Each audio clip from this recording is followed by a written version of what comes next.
Quick little review of a Saffire Pro 24. I think I got this for about 150 bucks maybe. This used to be at my house, at my computer, and then we ended up taking the other card that we were using and putting it in a rack that goes with our computer. So I ended up picking up the Motu Ultralight, and then this one just kind of sits around and hangs out. So compared to the other Saffire Pro card that I did a review on, this one has a couple extra bells and whistles that I do really like, that I would recommend the Pro 24 over the other one.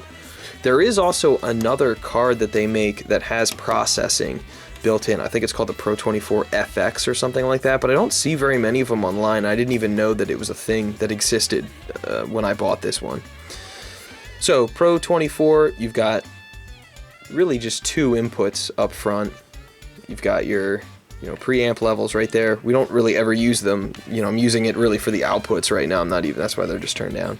A monitor. The thing that I really like about this over the other card is that you've got LED input monitors right there on the front of it. The other one is just blank, and just something little like that is really nice to be able to double check real quick and see exactly what your level's at. Another thing that I like about this one, I'm gonna swing around this way, sorry, our place is so disgusting here. It is expandable. It's got another optical in, so you could actually hook it up to another bank of pre's. You could get like let's say you just had this, and then that gives you two really good preamps for doing vocals, two nice and clean preamps. They're not like good, they're not going to color the sound, that's kind of the point. They're very clear and just crisp. You could get like, let's say that kind of cheeseball Behringer unit for like $100, and then bam, you just got 8 more tracks. Now you could multi-track drums, or you could have more options. You could also get another card with another optical and whatever it is. So there is expandability there, which is cool. There's also spit if, so you could always expand it that way. What I like about it is there's some line inputs, 3 and 4, so technically there's 4 channels on it. But there's 6 outputs on this one. The other card only has 4, which is great, just to have a couple extra outputs. I use this for, as it says right here in Magic Mark, you probably can't even see it, but output 1 is keys, 2 is our cue, click track goes to our drummer Dave, 3 is for tracks, and 4 is bass.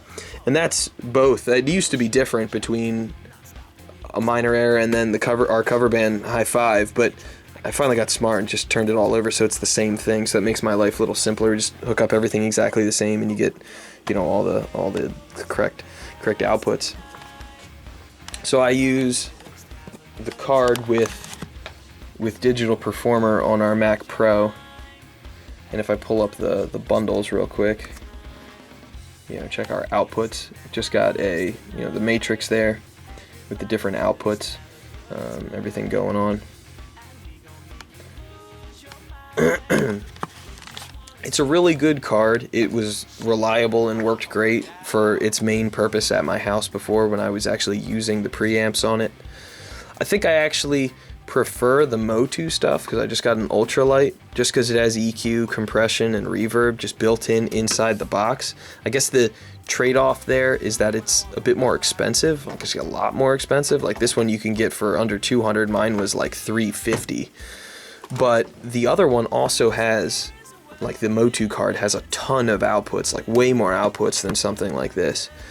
So I think actually I'm kind of leaning more and more towards the Motu stuff, the Mark of the Unicorn products. But the quality of the preamps are really good. They're clean, they're clear. Like I said, they don't color the tone, but they give you a nice, clean, crisp representation of whatever it is that you're miking. Now, obviously, if you've got a good mic or a crappy mic, or if your mic placement sucks, all of that's going to affect it. But you're going to, want to take, I guess, all of that with a bit of a grain of salt, but at least this will give you a more clear representation of what you got going on, and maybe you need to change that mic placement to get a better sound or something like that. So I think I'd recommend the Pro 24 over the other one. I can't remember what it's called right now off the top of my head, 14 or 16 or something like that. The Saffire preamps are great, but the extra just to have metering and a couple extra outputs, I think it's worth a little bit more money. So thank you for watching this video. Take it easy.